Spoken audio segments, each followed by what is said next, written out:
Saang partido po sila? Saang partido po sila or independent? Saang partido po sila kasama? Independent. LL ang partido ko. LL. Ano po yun? Nakasulog. Hindi natin alam kung sasayaw siya, pero I'm sure matatalo siya ni dating mayor. Kasi nakita ko na si si Rodrigo Duterte sumayaw. Di ba At naalala kaya mo niya yan. nung panahon ng pandemya? Grabe ho talaga itong si Marcos Jr. Nakapag-file na ho ng COC lahat-lahat. Itong si Gov Chavit. Hindi man lamang ho siya nagpakita kahit kakarampot na suporta dito sa mama. Noong nagdaang election, tayo ho kasi nasubaybayan ho natin yung 2022 presidential election. Isa ho tayo sa mga nagla-live sa mga karaban nitong si Marcos Jr. Isa ho tayo sa mga nabudol. Pero isa rin ho tayo sa mga unang bumatikos dito sa administrasyon na to. Pero dito sa nakikita natin na to, talagang watak-watak na ho sa mga nangyayari dito kay Amy Marcos, dito nangyayari kay Manong Chavit Singson, dito kay Marcos Jr. Talagang nagkawatak-watak na ho yung kung tawagin nila Solid North. Pero bago natin na panoorin niya ang ambush interview na yan, itong si Congressman Rodante Marcoleta at itong si biglang dumating si Kong Dante, no? Ibang klase. Nagkagulatan ho mga kababayan, nagkagulatan. Bigla na lang dumating itong si Kong Dante. No, itong interview na to, itong si Gov Chavit, kung bago lang ako sa PH Update, isang like at isang subscribe. Masaya na ho tayo dyan. At sa mga gustong sumali sa ating community, i-click nyo lang ho yung join button sa baba para kayo ho ang pinakaunang makakita sa ating mga reaction video. Ayun na nga ho mga kababayan, yan na nga ba sinasabi natin. Sa ayaw at sa gusto nyo, lalabas ang tunay na kulay nitong si Marcos Jr. Yung tao na talagang tinaguyod. Tinaguyod ho, yung mga gamit niya, pinagamit niya, mga pasilidad, binigay niya, pinahiram niya nung panahon ng kampanya dito sa administrasyon na to. Pero ngayon ho, kahit katiting na suporta sa paghahain niya ng COC, wala man lamang ho tayong makita dito kay Marcos Jr. Ito mga kababayan, dito sa PH Update, dahil sinabi naman ni Tatay Digong, susuportahan niya yan si Chavit Singson,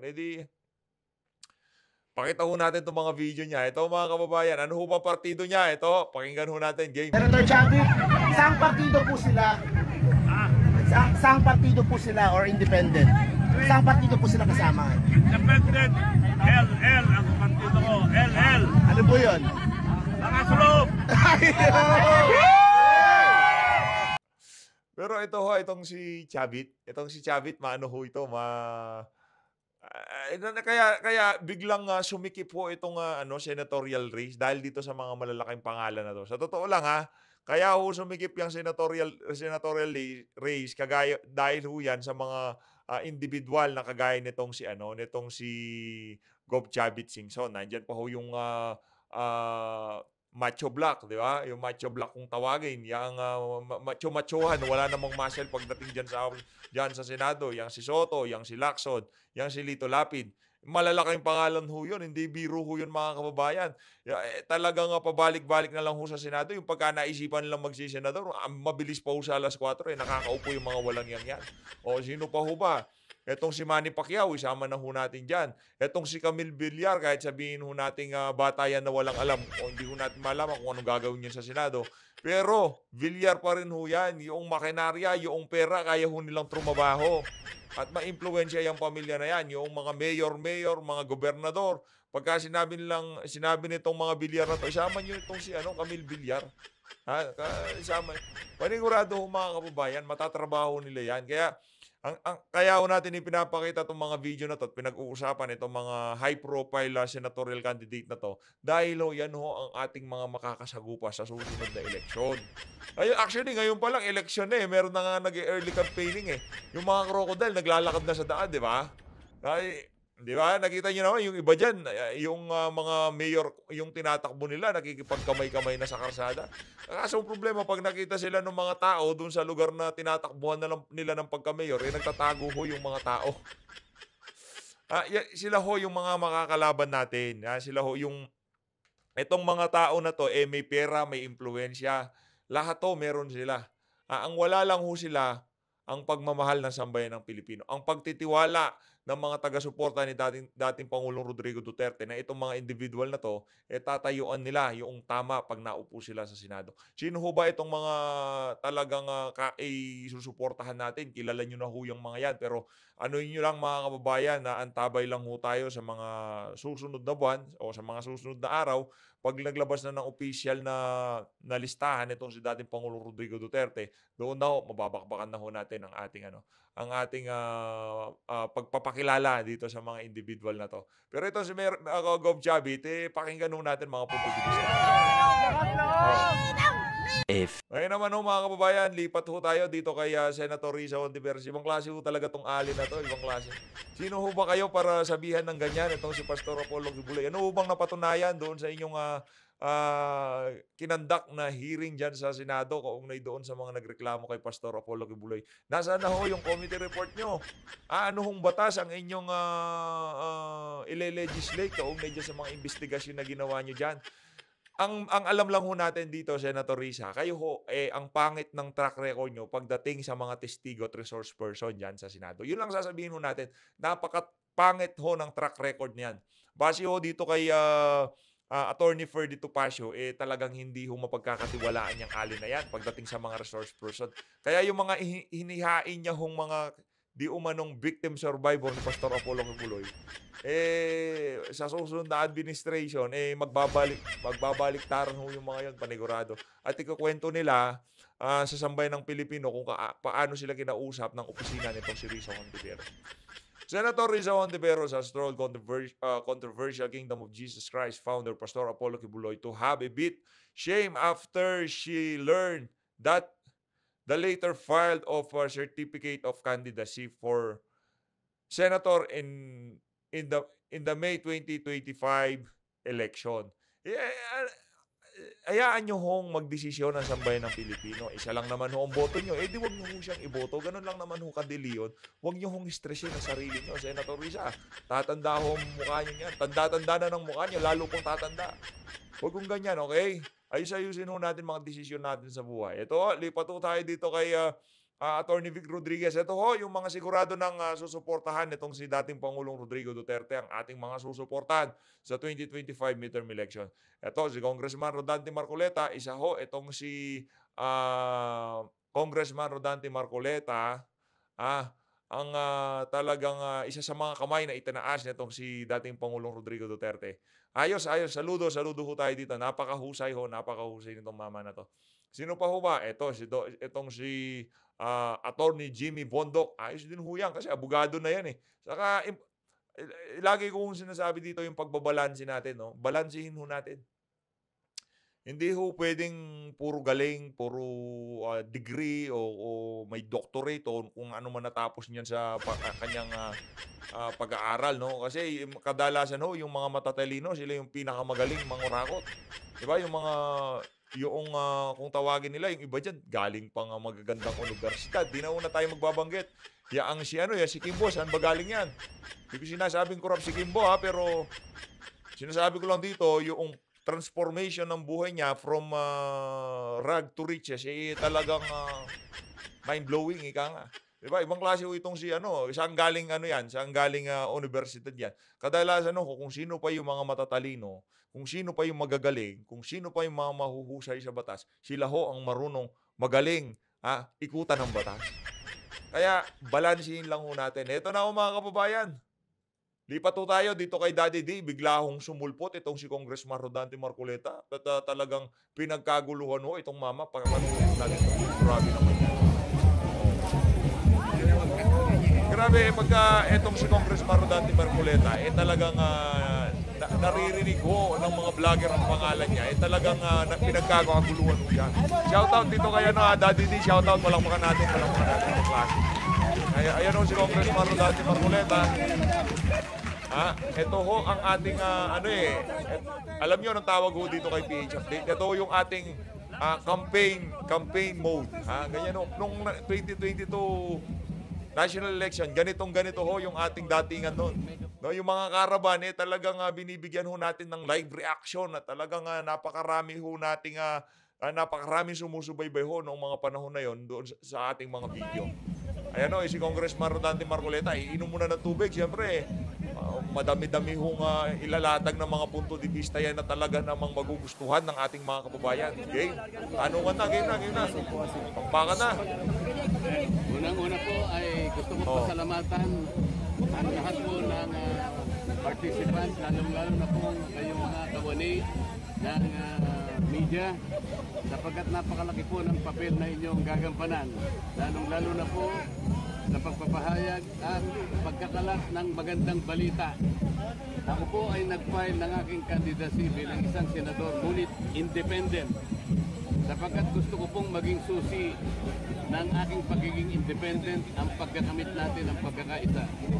Isang mahalagang sagisag po na huwag po tayong magkakaroon ng pagkakabahabahagi. Hindi po tayo magiging isang bansang malakas. Hindi po kailanman sasagana ang ating ekonomiya. Hindi po tayo makapaglilingkod ng tapat at matino kapag nasa gitna natin ang pagkakanya-kanya, ang papasiklaban, ang pag-aagawan ng hopya. Hindi po yun ang dapat nating gawin. Hoy, Abante, narinig mo ba yan? Nakadalawang video ka na ngayong araw sa akin, Abante. Ito kasi si Abante mahilig sa hopya. Tapos tinanong pa itong si Alice Go, issue hopya pa rin.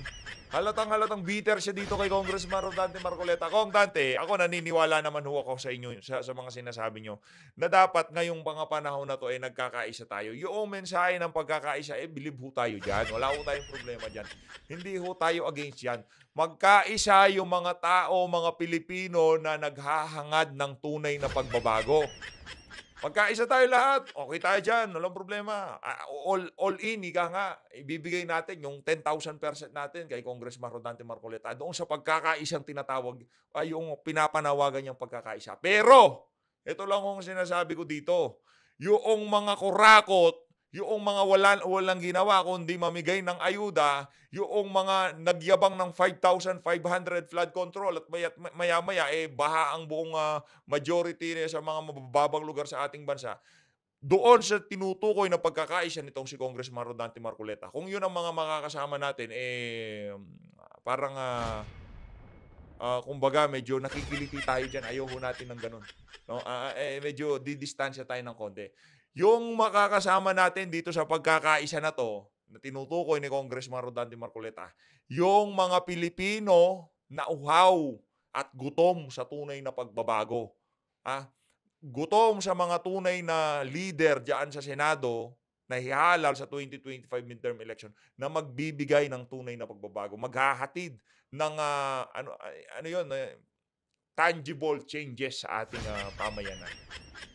Yung hindi lang sa salita kasi marami dyan yung, eto na, ipasa ko batas na to.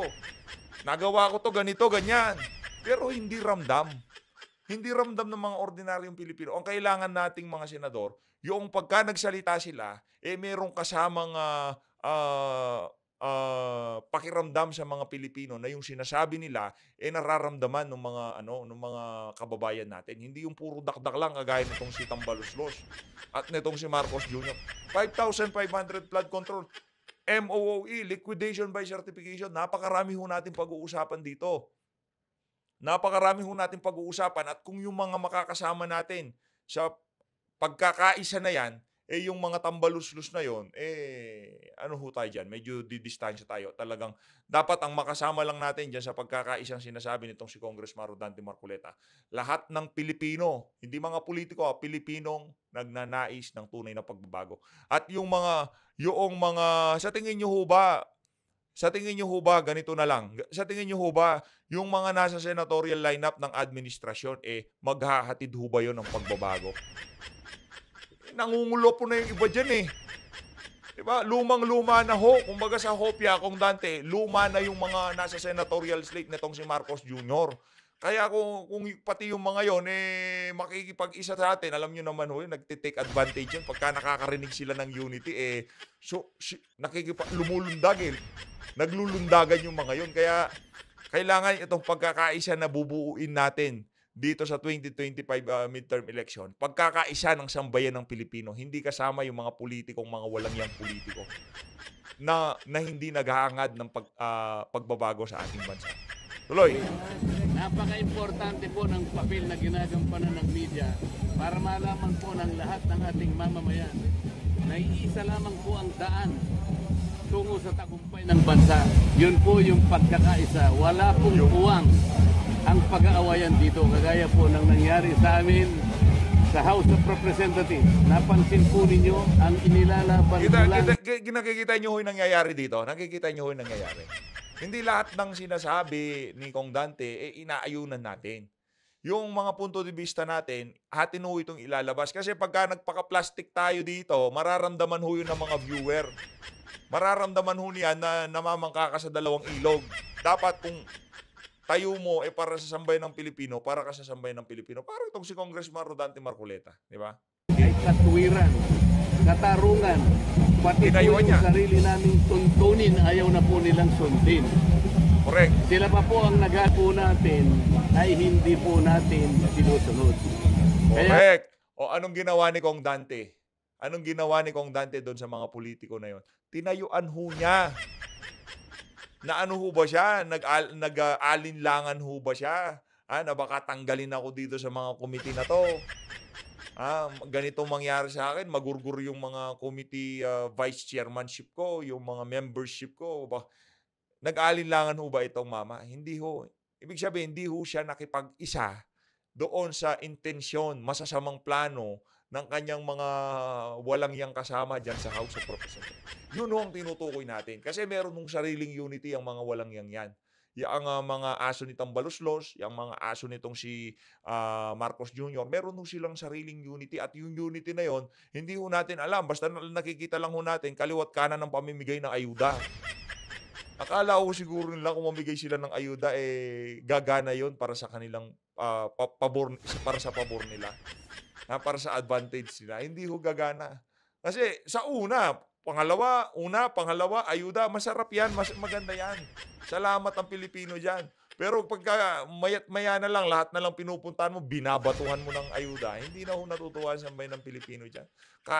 Gusto ng sambayan ng Pilipino, tunay na pagbabago, trabaho, malinis na pamahalaan, no? Konkretong direksyon ng ating pamahalaan, yun ang hinahanap na sambayan ng Pilipino. Hindi ayuda. Huwag niyong gawing plataforma yung buwisit na ayuda na yan. Hindi kayo mananalo. Ngayon po ay napakarami po ang nananawagan. Lumalakas po yung tinig na sana po ay magkaroon ako ng pagkakataon makapaglingkod sa mas mataas na sangay ng ating pamahalaan. Ako po ay nakiusap sa ating mga kababayan at marami na po ang tumutugon. Lumalakas po yung boses na yun. Sa dami po ng mga taong sumama sa akin sa araw na ito, ganun din po yung media na dati po ay hindi ako pinapansin. Ngunit ngayon po, dahil po sa pagpunta nyo rito ngayon, kung pwede ko lang halikan kayong lahat, gagawin ko po. Maraming salamat po sa inyong lahat. Yun pong palagi kong minimiti ay kailangan maibaba po natin ang presyo ng kuryente.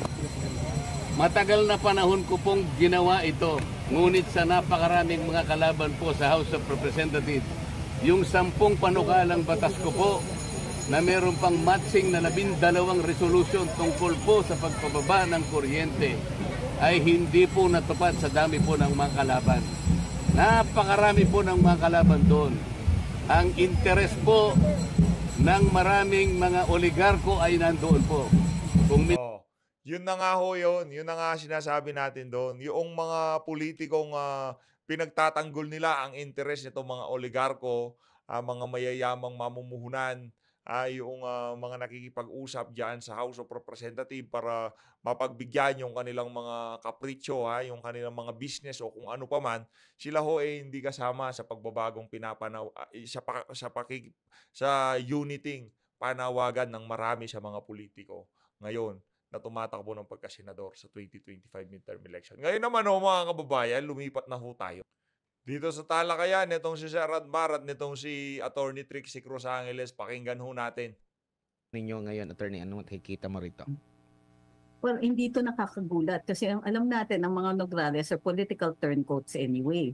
Kahit dun sa panahon ng kanilang ama, nung nabubuhay pa ang kanilang nasirang ama, then nakita natin na Di ba parating tinatapatan si Rodrigo Duterte until he decided, well, if you can't beat them, join them, lalong-lalo na nung mukhang mananalo na si Pangulo sa pagkapangulo ng 2016. Nakikita natin na napaka-drastic nung kanilang pag-about face. So, if they can do that for you, they can do that against you. So, hindi na nakakagulat ito. Plus, maaga rin naman po, nagpakita ng political color si Congresswoman Migs. Doon sa pa lang, very, very active siya sa sa pagki-question very harshly in the Committee on Appropriations, doon sa Committee on Franchises, marami siyang participation. At nakikita po natin na kumbaga, hindi na niya tinago. She doesn't bother to hide it. Si Carlo naman was appointed, head ng Civil Service Commission. And at the start, kumbaga, very diplomatic. And before that, he was also CABSEC. So nakita natin, nagmamakinate sila. They moved, nagulat ang lahat talaga. Kahit nung I remember, na nung na-appoint na cabinet secretary na CABSEC, itong si Carlo Nograles, nagtaka ako, wait, how did he come to deserve this? Kasi ang finifill niya na position used to be occupied by CABSEC June Evasco. Kung nakikita natin kung bakit siya nandun, matagal na siyang kasama ni Mayor Duterte noon, matagal na silang magkaibigan, and has organizational skills that he learned from his time with the left. So, dito with Carlo, who is primarily a politician, nakakagulat na naging CABSEC siya. And then later on, nag-machinate to get into a position para tuloy-tuloy yung kanyang serbisyo. Once he was in position, nakipag-usap sa BBM administration and somehow managed to survive. And we know that in the BBM administration, to survive, you need the skills of a seasoned turncoat. Kumbaga, yung kumbaga parang you have to be slippery. Kailangan madulas parate. Hindi lang sa dahil nagpapadulas ka, but you must be able to ingratiate yourself with the authorities. Now, titignan din po natin, parang may deliberate contrast na pinapakita dito si Carlo kay former President Duterte. Ang plano niya is to provide himself with the yung parang kunwari siya yung solid, siya yung hindi nagmumura, siya yung, well, I don't know what else he's going to show because kung sa accomplishments, Siya yung yan? Siya yung sumasayaw. Correct, siya yung sumasayaw. Oh, tama. Mahiling nga sumayaw yung bata na yan. Hindi natin alam kung sasayaw siya, pero I'm sure matatalo siya ni dating mayor. Kasi nakita ko na si Rodrigo Duterte sumayaw. Di ba naalala mo nung yan. panahon ng pandemya, alaman siya ng TikTok niya sa pamamaraan niya ng messaging kasi CABSEC siya noon, tsaka siya yung tagapagsalita ng di ba, ng COVID task force, di ba? Oo, pero correct. ang kanyang nung sa interview niya, mahahalata mo rin na pigil yung kanyang pagbanat. I mean, sa kay ang gusto niya na parang latagan daw yung taong bayan sa Davao City ng other choice. 'Di ba? Parang yun yung niya pinipresenta na di ko lang alam na hindi siya pumipitik diretsahan di ko lang alam baka kasi dumugin siya doon ng mga tao. Nandun pa naman siya sa paghain niya, attorney. Yes, nakikita natin. But ang tingin ko nga is he's trying to present a contrast. Kaya pigil Kasi feeling ko, alam ko na medyo na yan medyo raring na yan para makipagbardagulan. Ang problema, kung makikipagbardagulan siya, walang tatalo talaga kay Rodrigo Duterte kasi hindi yung tumitigil So, naalala ko yung 2016 siya. election. 'Di ba ang kalaban, yung mga nasa administrasyon noon, talagang ang mumukha nila na sila ay mga matitino, hindi palamura. Sa likod ng camera lang sila nagmumura. Yung mga yung parang matitino sila tapos ito, probinsyano. The way siya magsalita, akala nila parang mababa yung tingin nila dahil probinsyano lang ito, mura, hindi ito bagay. Ganyan yung kanilang imahe na pinupukol dito. Ngayon, parang ganito ba yung nakikita mo na ganun din na senaryo na nakita nila na hindi naman effective pero gagawin pa rin nila? So ang tingin ko rin dito, iba rin kasi itong si Duterte, he's always full of surprises eh. Oo nga eh. Halimbawa, tama kayo, no 2016, di ba? Expected din naman na he would come in as the probinsyano. Tapos, kasi kinukultivate niya talaga yung image na yun. He sets out to be the underdog. Siya na nga yung leading, pero yung kanyang impression, yung kanyang projection, siya pa rin yung underdog. Tapos, surprise, during the debates, nakita natin na suddenly merong mga graceful moments. Oo nga. Like, you don't expect this from Rodrigo Duterte. Nakita natin, bruising talaga, madugo yung campaign. But when he comes up against Miriam Defensor Santiago, he has a long-winded speech and then he says, and so, Madam Miriam, my question to you is this. How are you?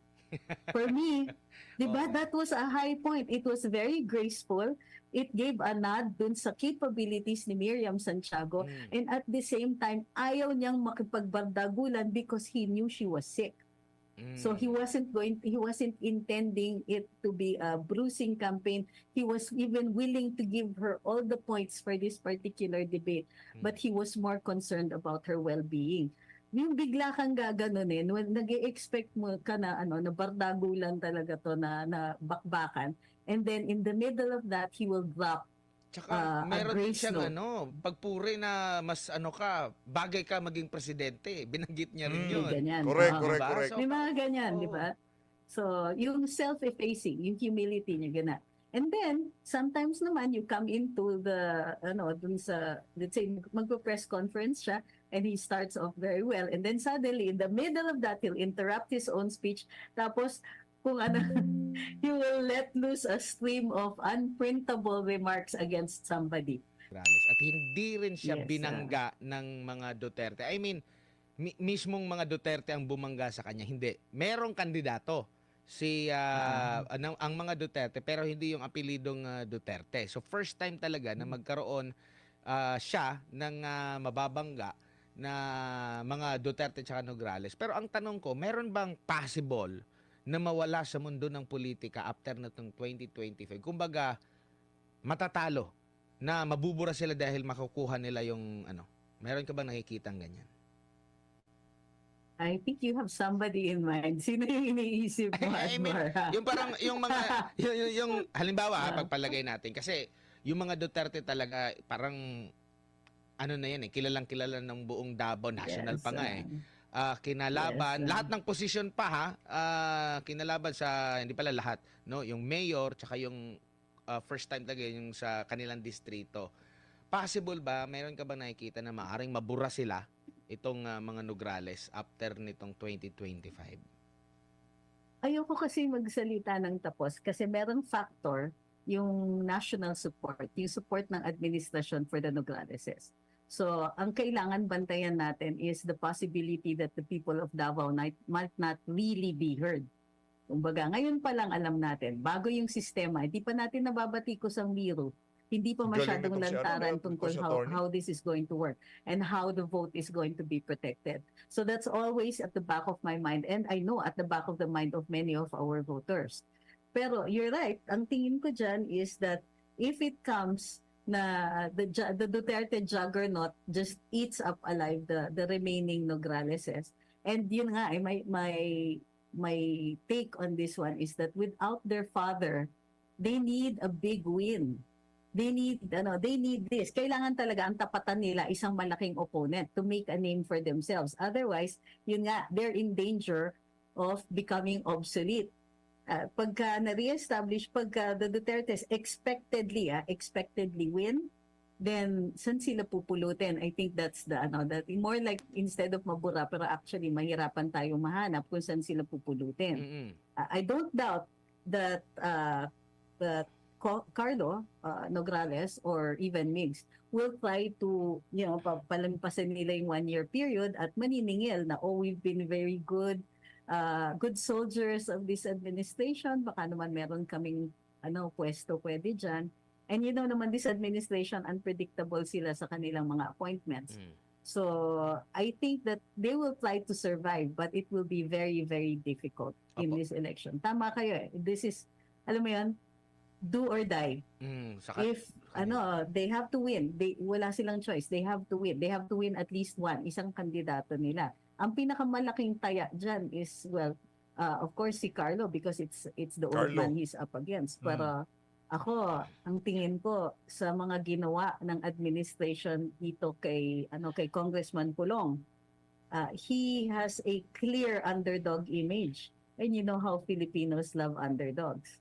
So, kawawa talaga ang mga Pero kalaban nila. nakikita mo ba na kasi parang naging tahimik yung buhay ni Carlo Nograles noong nalipat siya sa CSC, Civil. 'di ba? Hindi mas maingay pa nga yung kanyang kapatid, no? Mas maraming media mileage kung Sobrang pag-uusapan yung kasi sa kanya more on hindi nga masyado pag yung CSC kasi pag nagbabasa ka ng mga press releases nila maliban na lang sa paggawa ng nagsisita talaga sila sa mga empleyado ng gobyerno na walang ginagawa, mas may dating yon. Pero ngayon kasi parang medyo ang tagal na niya nawala sa kanyang distrito. I mean, di ko lang alam kung nakakasalamuha ba niya yung kanyang mga constituents dyan sa area na yan. Kasi since 2016 ba, wala na siya sa distrito, di ba? Parang, Yes. oo. Congress na siya. Tapos ang CAPSEC, tatakbuhan niya ngayon, mayor, na itong si FPRRD, kahit hindi na siya presidente, pero every time na magsasalita pa rin siya, well, kahit na hindi siya naging presidente, pag Duterte talaga, ginagrab agad, no? Pinagpepiestahan agad yan. So, disadvantage din ito sa side ng mga Nograles. I agree.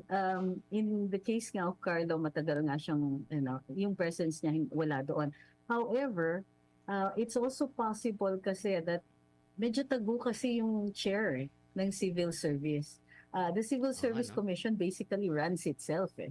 Hindi masyadong nararamdaman yung need for leadership. Kasi nga, that's exactly how we want the civil service, the whole government to work. That the leaders are there for guidance, for policy making, and so on. And I think nung pumasok si Carlo, medyo gano'n na yon, medyo tahimik na nga ang civil service. So, I think that he should have, or if he knew early on na talagang dapat mag-ambisyon for a higher slot or for control of Davao. Kasi alam natin, yun po ang gusto ng national government, ng mga nasa administrasyon. Alam natin that a lot of effort is being taken para ma-marginalize yung Duterte influence in Davao, and takot sila of a Duterte stronghold remaining in Davao City. Magkakaroon kasi ng base of operations, and with President Duterte at the helm of Davao City, ang laki ng marami siyang magagawa. He maintains may mga tao siya, meron siyang city. He has meron siyang lugar, kumbaga, and territory is very important to in any kind of conflict. Having a place where you have control, you have jurisdiction, you have a territory to claim, then that you have and you have already claimed, then this gives you a foot up. So, kung titignan natin yung national situation, inaataka ang mga Dutertes. Maintaining control of Davao City gives them some place where they are, unchallenged. So, mataas ang stakes for them. For the Nograleses, kung late nila nalaman na yan pala ang gusto ng administrasyon para sa kanila, actually this early we can write them off. Kasi hindi sila naghanda. The groundwork is necessary in a local election. Kailangan nandun ka. Dapat early on nakikipagkamayan ka. Kasi paano mo tatapatan yung most recognized figure of Davao City? Maglakad lang yan dun sa kanto. Alam mo ba, yesterday sa endorsement day niya, sa endorsement event ni PRD, andun kami.